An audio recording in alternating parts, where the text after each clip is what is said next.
Good evening. This is the LaRouchePAC Saturday night class.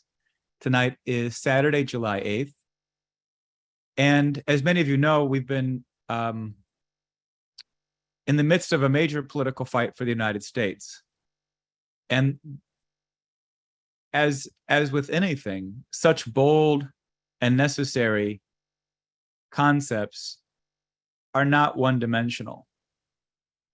So we face a crisis in the country, which of course is one of an immediate political concern. The current president and his entire family are beyond the pale of anything worthy of serving in the highest office of the United States. And we see that in myriad ways.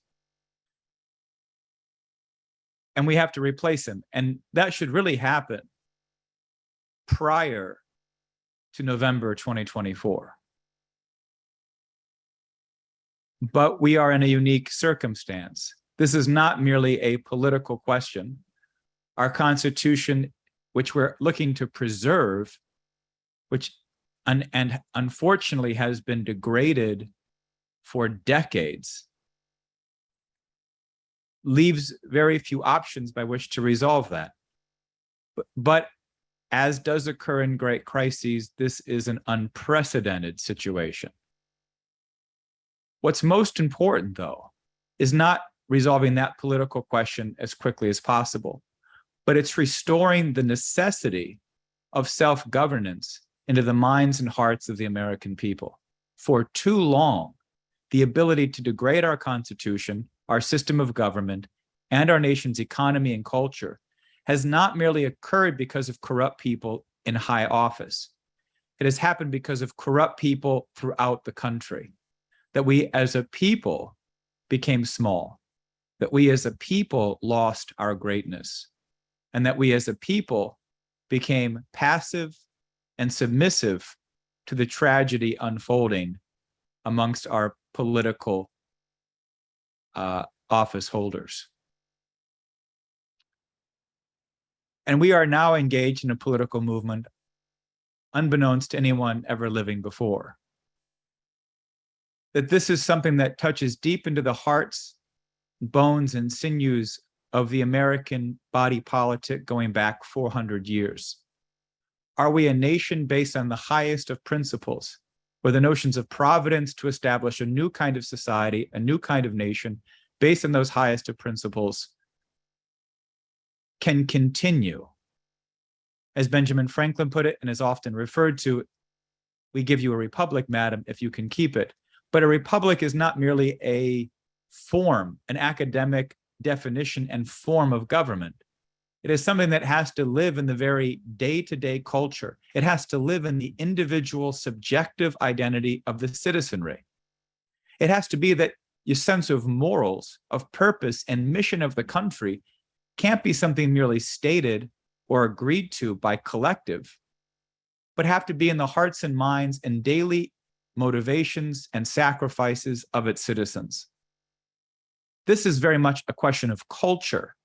And from there stems the economic policies, the industry, technology, and the tolerance, or perhaps more importantly, the intolerance of the grave corruption we see dominating our country, not just in government, in finance, in medical and health, and in every institution of our country, education, religion, and elsewhere. What we're going to discuss tonight, and if Chuck does get on site, if he can turn on the camera, that would be helpful. Okay, great, because otherwise I wouldn't know. Okay, so it looks like Chuck is ready to go, so that's great. So then, without further ado, Chuck has a very relevant then and pertinent story that I think he wants to tell about the United States and the culture of self-governance that our nation has uniquely created. So without further ado, let me introduce Chuck Park. Hello, how are you doing? The name of this presentation is The Culture That Shaped the Fight for Independence. And very little is known, I think, by the American people. If you look at most historians today, they basically give the idea we're a bunch of rough and tough frontier, settlers who didn't like the encroachment of big government and taxation and things like that. And this has nothing to do with the American Revolution in the essence, But in order to locate the historical battle which our nation came out of, I just want to have a quick reference to the longer process. I'm not going to go into depth on it, but it's important. The key was the saving of civilization was during the Renaissance, where the Venetian oligarchical faction and the Roman Empire faction had dominated the world and created the Black Death. And there was a critical conference that was set up in 1439 by a fellow named Nicholas of Cusa. And he really is somebody you should spend time and study on your own. And he reestablished the Christian principle, actually the Platonic Augustinian concept of Christianity, which differentiated man from the animal. And that was the idea of imago Dei, man made in the image of God. That concept, which became the basis for the Renaissance, transformed everything in society, because all of a sudden a peasant was equal to a nobility. Government then was reconceived as, how do we unleash that creative potential within the population? And economics came out of that. I'm not going to go through the details, but that concept you'll see throughout the next centuries and leading into the formation of the US. The one thing that Cusa made clear is, while they were able to reverse the worst aspect of the Venetian Empire dominance of Europe, they were not strong enough to defeat it. And he had actually proposed near the end of his death, that 1464, that we had to export it into the unknown lands, which they knew about, which was America, basically. That fight ensued for the next couple, for centuries. I would say that, bringing this up to the modern times, the last president that I know of, with probably an exception of Donald Trump, when we can go into that in the question and answer period if you like, the last president had some concept of the American culture as a critical element in our society was John F. Kennedy. He not only launched the space program, he launched the Great Water Project in the Western states. He was supporting a policy called NOVAPA, which would bring water down from Alaska. But he understood that these great projects had to be coupled with a classical culture capable of inspiring creative souls. And therefore, I think it's lawful that he and Jacqueline Kennedy invited Pablo Casals to perform at the White House. And so we had some sense of this from the historical concept of it, that we had the cultural battle was essential to nurturing and sustaining the founding of our republic. The decisive go back, which was understood at the earliest founding of our country, was that there were two opposing world outlooks. One, the oligarchical concept, which is that human beings are animals, that there's nothing distinguishes man from the beast or beast men. And the Renaissance tradition, as I said before, that man is a creative being made in the living image of the creator. And that was conscious to everybody who played a key role in the formation of our country. Hold on for a second.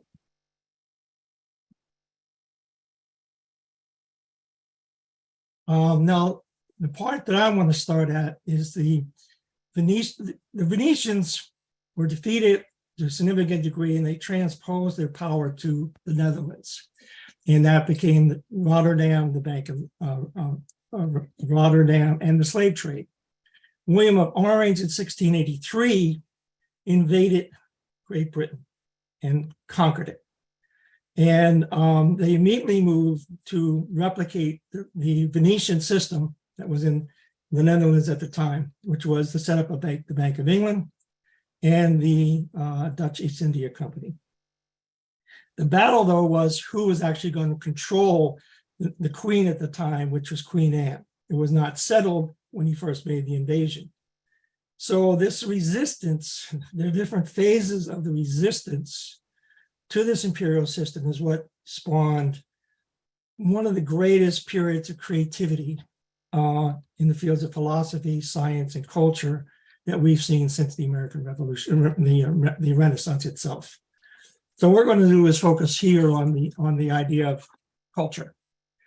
And this is critical because people will not be able to sustain the fight today if we don't recapture that concept of man as what the driving force to sustain us through this battle that we're now facing. We're up against the same oligarchical forces and just in different form. A financial elite centered in London with allies throughout all of Europe and in Wall Street. So from the time of the Dutch takeover until around 1714, the key figure in this battle was Gottfried Leibniz. And he had basically, from Germany, and he had basically two strategies which he was trying to work simultaneously. One is he was the confidant of the Electress Sophie from Hanover, who was next in line when Queen Anne died, meaning that if she became queen, Leibniz would be prime minister. The problem was that policy is that Queen Anne died too soon. The other side of it is that Leibniz was working in direct collaboration with the top Republican figures in open battle with the oligarchy at the time. And that was figures such as Jonathan Swift, a fellow named Dr. Arbuthnot, who was a physician to the Queen Anne, and John Gay and Alexander Pope, among others, right? And their opponents were basically Charles Montague, who actually helped set up the Bank of England in 1694, and later he became the Chancellor of the Exchequer. John Locke, who is a proponent of colonial looting and slavery, and John Churchill, the ancestor of our Churchill, he was no good either, who was the Duke of Marlborough and the Captain General of the British Army, and his sister, Sarah Jenny Churchill, who was very close to the Queen. Now, between 1710 and 1714, the Swift faction was able to actually surround Queen Anne with sanity. And in that short period of time, they appointed the Governor Spotswood to be the governor of Virginia, and Robert Hunter to be the governor of New York, New Jersey.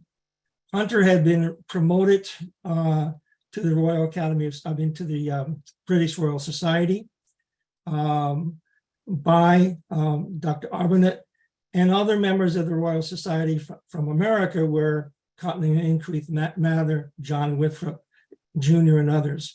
And then, of course, you had the direct Leibniz collaborators, which were John Logan and Ben Franklin. So that combination of leadership was absolutely able to sustain the resistance from the early 1700s up to the American Revolution. With the death of Queen Anne in 1714, and then the death of Leibniz 2 years later, it became, well, they lost the battle in effect in Great Britain, although there was a rearguard action all the way for the next 30, 40, 50 years. But it forced the focus on the last hope for republicanism, small r, which is America. So one of the key weapons that this grouping around Swift wielded was the weapons of satire, music, drama, and art. And as an attack on the British oligarchical faction. And they knew that they had to, nourish that and allow it to flourish actually in the United States. And that was the mission actually. So I'm not going to give you a broad in-depth analysis of, of every aspect of this, but I want to give you a sense of the depth and the profundity of this battle, which is really phenomenal. What Swift had done is he set up a grouping called the Scriblerus Society, Scriblerus, which basically means the Scribbler Society. So it was a joke. they became the core of the resistance after the death of Leibniz. Now, one of the greatest satires ever written was Jonathan Swift's Gulliver's Travels, and that was published in 1726. And he ridiculed every aspect of the British faction, of the British oligarchical faction, their perversities, their false axioms, scientifically, philosophically, etc. And I want to give you some examples that I want to give you some examples from the Gulliver's Travels to give you a sense that these were very sharp polemical attacks and humorous. So he described in one area he had in Laputa, one of the places that Gulliver traveled to, Gulliver was able to pull up the ancients, and the two that he pulled up were Homer, the blind Homer, and Aristotle. Now, it was known that Homer was blind, but the way Swift describes this whole Homer is that he was, quote, he was the taller and comelier person of the two, walked very erect for one of his age, and his eyes were most quick and piercing I ever beheld. While Aristotle was described by Gulliver as, and Aristotle represented the dead science, the empiricism. Anyway, he described Aristotle as stooped much and made use of a staff. His visage was meager, his hair lank and thin, his voice hollow. Now, if you ever saw the painting of Rembrandt of the Aristotle contemplating the bust of Homer, Homer's blind, but the way Rembrandt set up the picture, the light emanates from Homer, the statue of Homer, while Aristotle can't comprehend what he's touching. He's oblivious to it. And so you have the same concept, in my mind, developed by both Swift and Rembrandt much earlier, but the same concept. And these both represented, they were from different eras, but they got to the essence of the vibrant humanist conception of man versus the oligarchical system, which confines man to a static, fixed, bestial existence. So this is how you can use great art to convey very profound ideas, but you have to know the historical background. In chapter 5 of Gulliver's Travels to Laputa, he ridicules the British, Swift ridicules the British Royal Society. He exposes the ridiculous epistemology undermining the experiments connected there. And he alludes to the famous Leibniz-Newton controversy, where Leibniz discovered the calculus, and then Newton came along 10 years later and said he discovered it, and there was a huge battle, and there was an examination done at the Royal Society led by Newton. And they basically ended up compromising and saying they both discovered it. It's what the British always do. They steal ideas or move to convolute them. Newton had no idea what Leibniz had done to develop the calculus.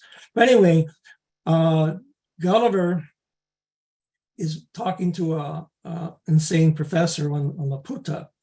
And this professor had this worthless machine that he was so proud of. So Swift says, I told him, although it were the custom of our learned in Europe to steal the inventions from each other, who had thereby at least this advantage, that it became a controversy which was the right owner. Yet I would take caution that he should have the honor entirely without a rival. So he was just completely exposing the entire lying scientific policies coming out of the Royal Society at the time. Then Swift goes on in the same chapter, he attacks Descartes. He said that after exploding his theory of vortices, and then alluding to Newton, Gulliver predicts the same fate to attraction, whereas the present learned are such zealous asserters. So he's saying, no, this idea of action at a distance is not provable. And the leading figures in America at the time who were very familiar with Leibniz's work, such as Dr. Logan, Ben Franklin, had the same assessment. It's the exact same assessment. They were involved in the whole battle, and they defended Leibniz. And then he says, most importantly, Gulliver attacks the impossibility of describing systems of nature by attempting to demonstrate them from a mathematical principle, that the universe is not a linear process. It can't be run by a computer. There's increasingly nonlinear developments in the universe from a lower to a higher manifold. And the mankind can do that willfully through the creative minds, making new discoveries that were never known before, but exist in the universe. That's a discovery of principles. So again, Swift is alluding to that. Now, they describe it that, Leibniz, Swift was going through this Leibnizian dynamic concept of nature as compared to this static concept of the Aristotelian Newtonian world outlook. And this was familiar, and the Gulliver's Travels were known and familiar to the early leaders of the United States, such as Ben Franklin and others, James Logan. Another aspect of Swift, which is, I don't think our early founding fathers missed, was when Gulliver describes the oligarchical colonial policy. And he describes it as a process by which pirates discover, new lands, they plunder it, they loot it, they torture the natives, they find out where all the gold is, they drag one or two of the natives back to their home country. They then demand the divine right to seize this new territory in the name of the king. And so that's the empire system. Swift then goes on and says, but this description, I confess, doth by no means affect the British nation, who may be an example to the whole world for their wisdom, care, and justice in planting colonies.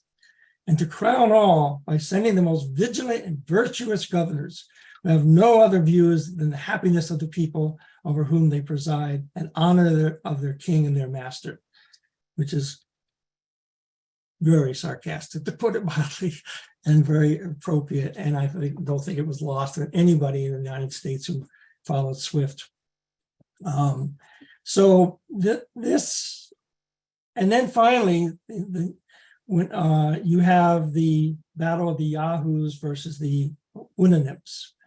And the Yahoos in Jonathan Swift's Gulliver's Travels represents the pure essence of the Hobbesian beastman, right? That and these are animals that are greedy, avaricious, have no human qualities at all, but they sort of look like man, except they're a little bit furrier.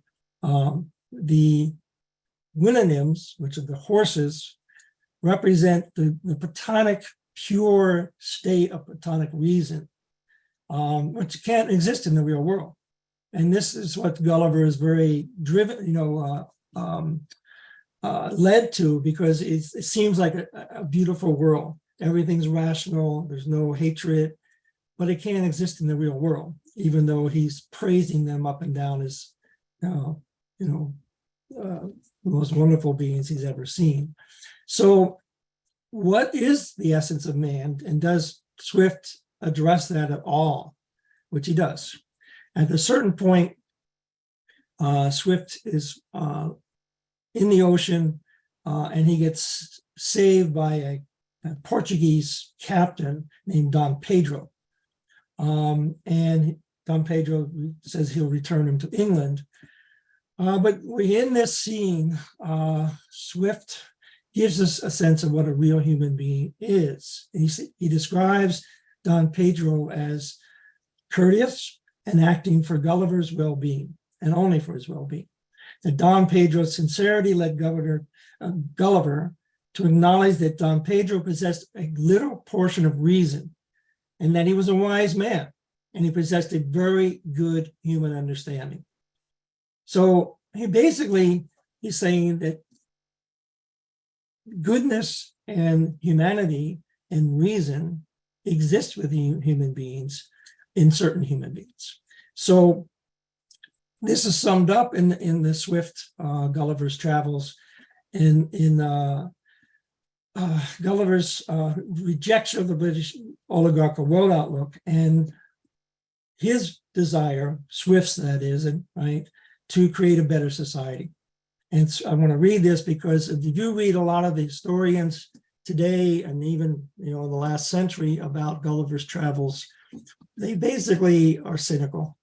And they definitely never seem to bring in the fact that Jonathan Swift was one of the most political and leaders in the world against an oligarchical world outlook and this bestialization of man.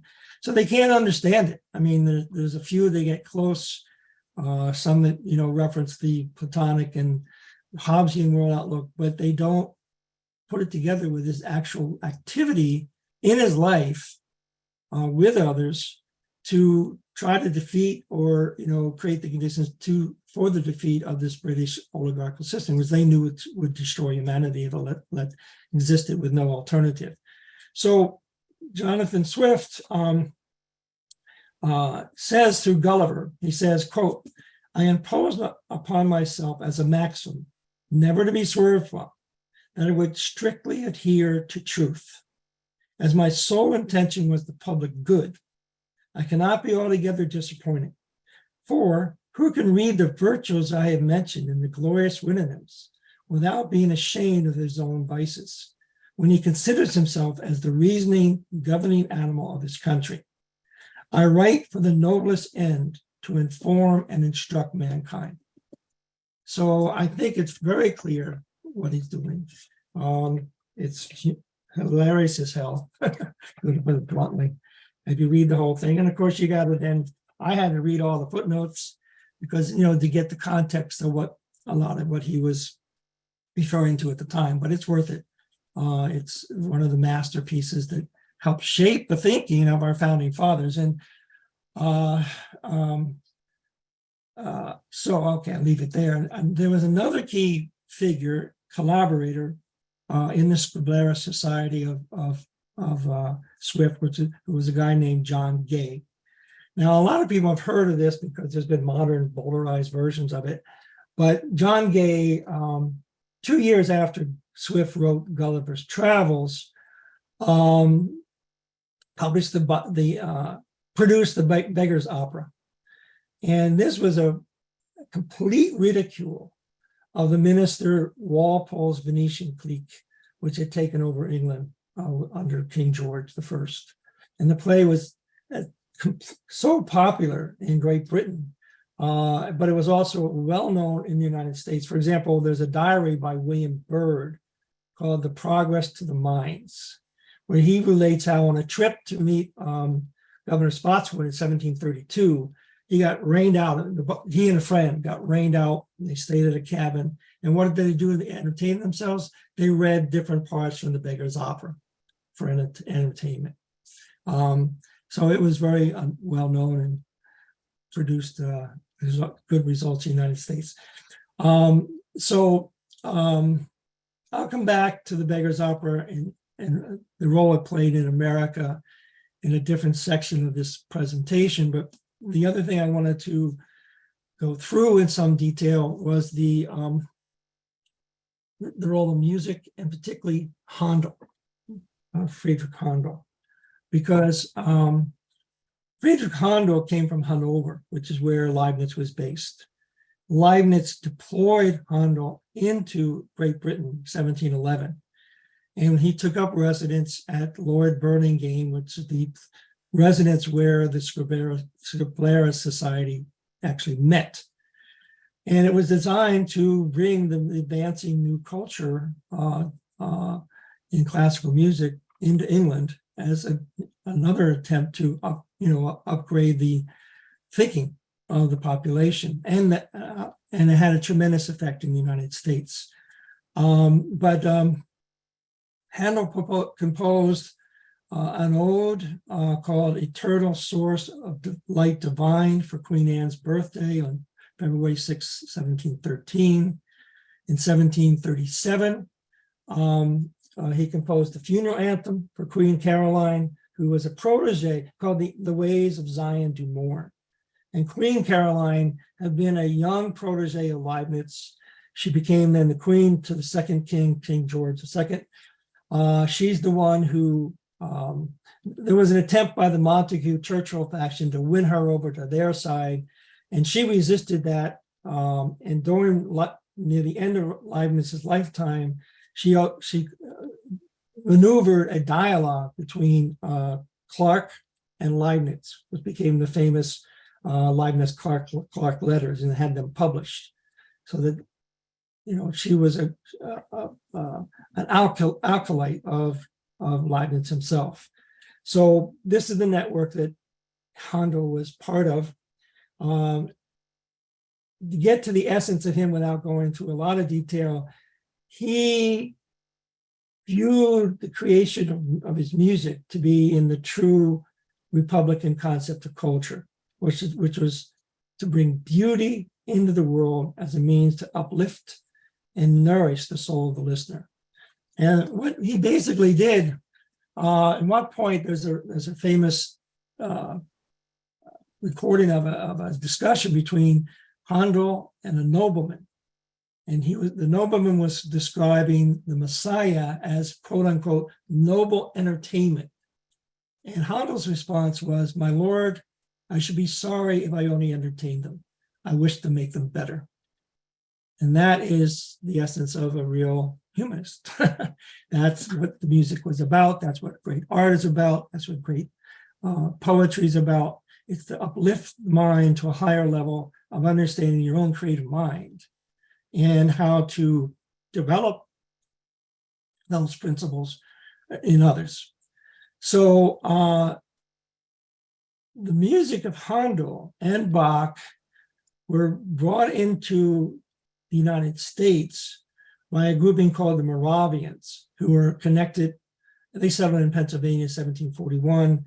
They were connected to a whole network in Germany and then Eastern Europe, connected to the Leibniz networks. Ben Franklin spent several weeks studying the Moravian music, and he wrote the following about them. He visited them in in Bethlehem, in Pennsylvania. And he said, quote, "The Moravians have very fine music in the church, and that flutes, oboes, French horns, and trumpets accompanied by the organ are used." Now, one of these Moravians, who was acquaintance of Ben Franklin, he not only composed music, but he built between 1759 and 1761 the first violin, viola, and cello ever made in America.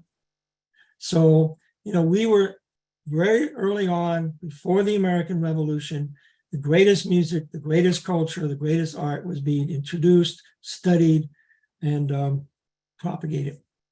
So, and then remember, Franklin is the guy who created the glass harmonica, the little round glasses that he tuned so you could play. And in 1761, that's when he produced them. Later, you had Mozart and Beethoven write music for the glass harmonica.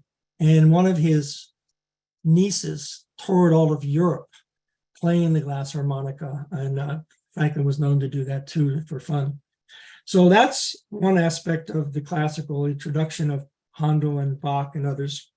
The other thing that was set up in the United States, which was unique and critical, was singing societies. And in 1762, Elijah Dunbar organized singing meetings in Stoughton, Massachusetts. And in 1774, William Billings, who was a famous revolutionary composer, set up a similar school in Boston. In 1786, Dunbar established the Stoughton Musical Society, which is the longest existing musical society in America, and it still exists today. That tradition still exists. There was an historic, like a sing-off, I guess, a singing contest that was arranged between the Dorchester First Parish Church Choir and the Stoughton Choir.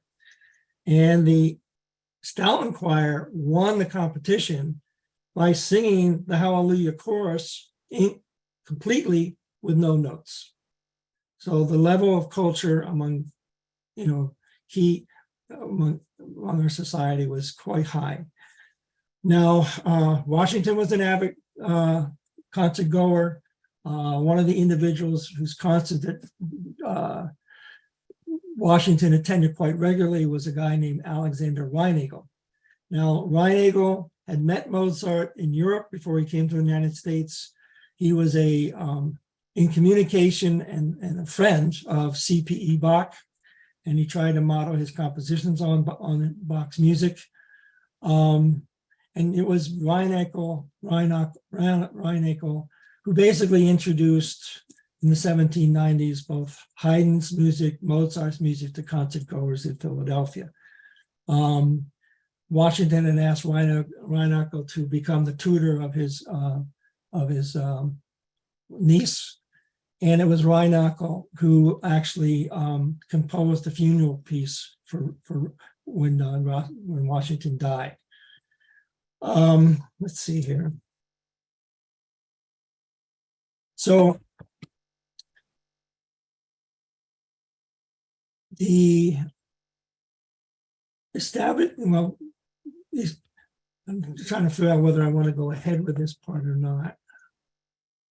What I think I want to do is that we're going to go into the role of theater, the SWIFT networks that were deployed directly into the United States. And in that context, I'll just reference it now. The Beggar's Opera was immediately in the Beggar's Opera. What happened in Europe was that when John Gay tried to get the production of the Beggar's Opera, it was turned down by the owner of the Lincoln Fields Theater because it was owned by the Drury Lane Theater because it was owned by the Montague faction. So John Gay went to a member of this Scribbler Society, an ally called John Rich, and he put it on, and it became the longest running production in London history at the time. And it was introduced into the United States. The first actual opera or production of theater was introduced in 1750 into New York City. And it was very, very, very popular then. And it had remained that way. Now, what I want to do is stop there, I think, because I want to open it up for as many questions as possible. What we're going to go through following this is a little bit more on the development of the theater, its role in shaping the thinking of the population, actually key actors that were deployed over here, again, connected to the SWIFT networks, and then go into what I call the artistic gift of America to Great Britain. It wasn't this time from Europe being sent into the United States. It was from the United States that we sent one of the greatest geniuses who helped train the next three generations of American artists and instilled in them his passion for the revolutionary concepts which shaped our nation and then led to our Declaration of Independence and then the celebration of that through great art, through et cetera. I think that's another whole subject. There's a bunch of pictures to go with it. So rather than try to delve into that now, I could just give you a quick summary like that and then come back and we'll start it up again next week. And I think that's probably where I'm going to end it and open it up for discussion.